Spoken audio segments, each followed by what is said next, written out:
So we continue on with the cluster B personality disorders. So we've already done histrionic and narcissistic. We're going to spend some time talking about antisocial personality disorder.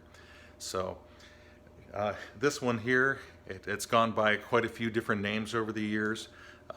Back in the day, they would call these your sociopaths. Some people would they would say that they suffer from psychopathy. A lot of really good research out there in the area. Quite frankly, a lot of times I think why people are so interested in this particular condition is because it scares us what we don't understand. So, and in the case of a personality disorder like this is one where you could see somebody quite possibly coming from a family where you have other people in the family who are successful. There could be, I had a recent case with somebody where they doctors and lawyers in the family, and everyone wondered about why this person kind of went a completely different direction.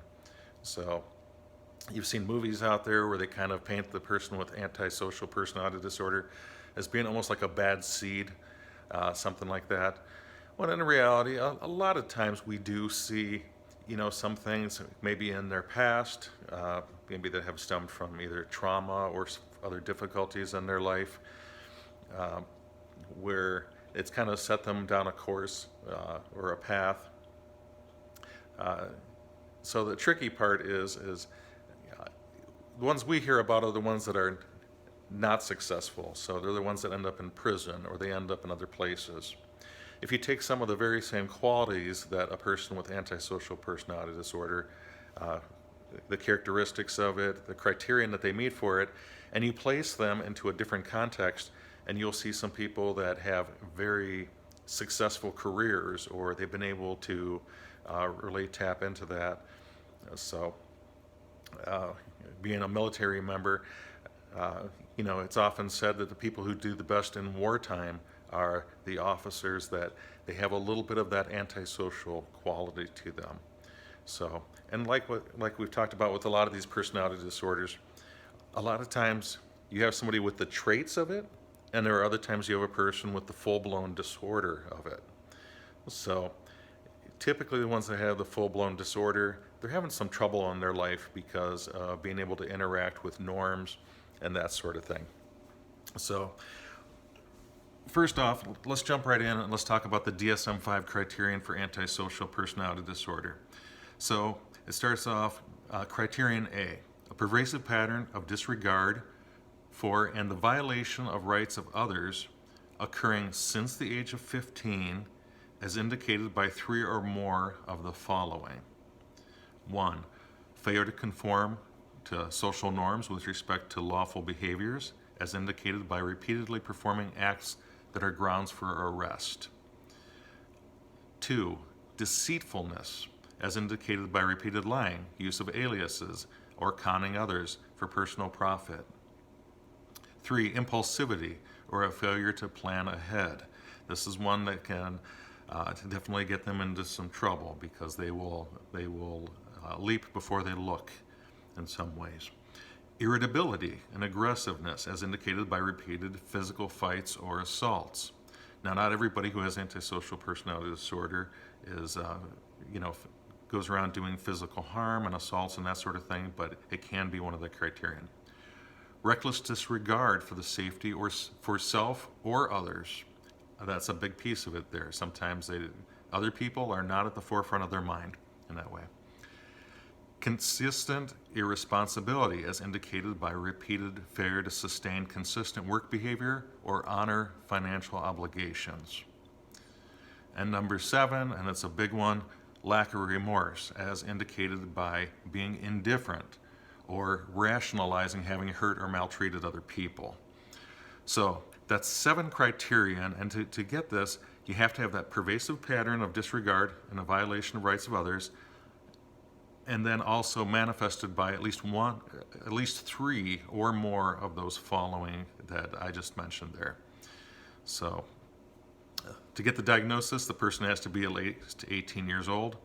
So they had to have been showing the behavior since they were at least 15, since at least the age of 15.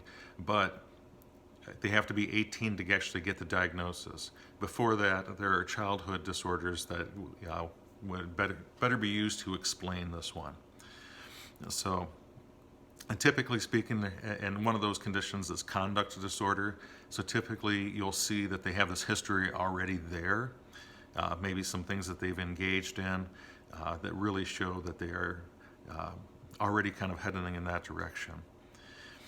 And the occurrence of antisocial behavior is not exclusively due to the course of another condition like schizophrenia or something else that may account for their impulsivity or the things that are going on. So challenging condition, to say the least. And like I said, it kind of scares us in some ways because we're not exactly sure. Sometimes you kind of wonder, why did this person go a completely different direction than their family and other people? So let's talk a little bit about causal factors.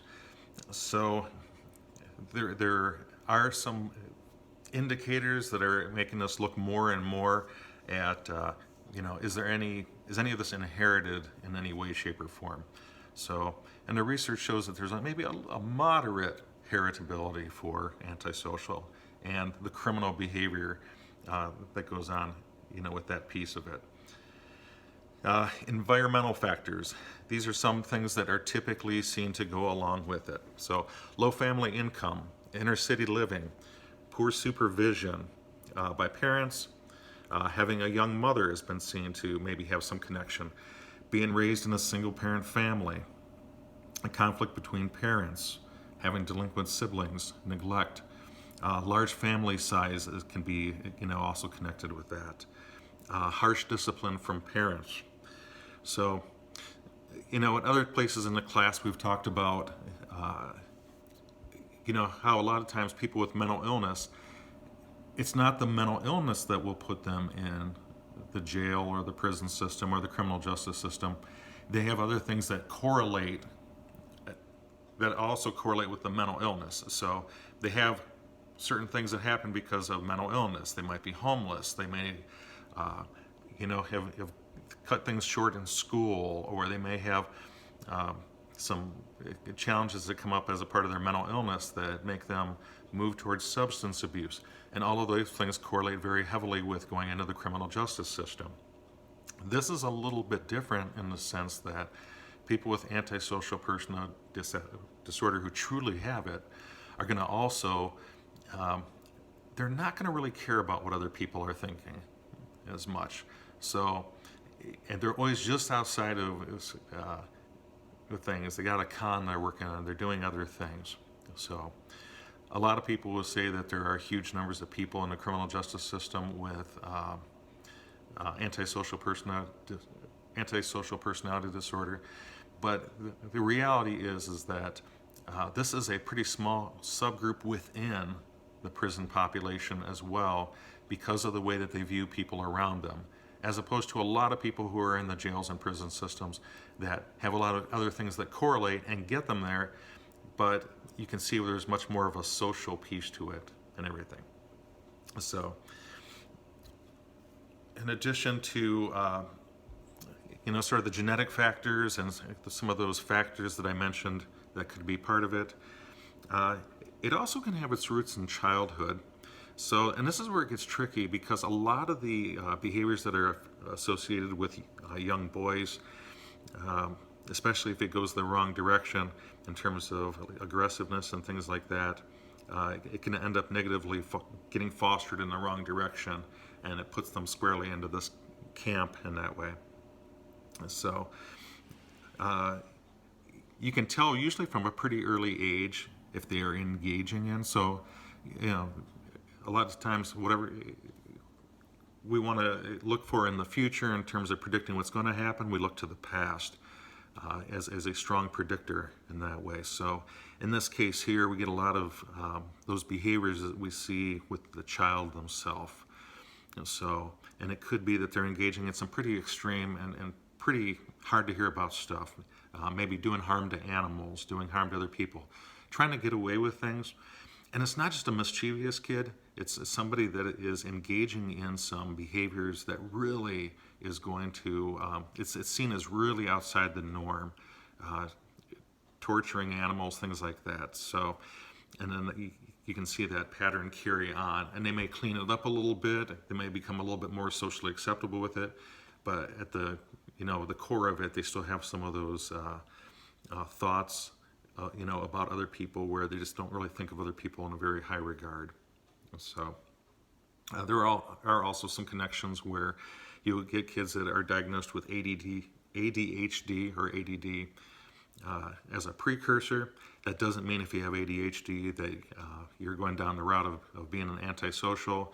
It's just that sometimes some of those impulsive behaviors and things like that will they kind of cross over in some of those areas.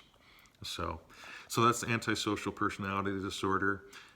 We'll be covering borderline personality disorder here pretty soon as well.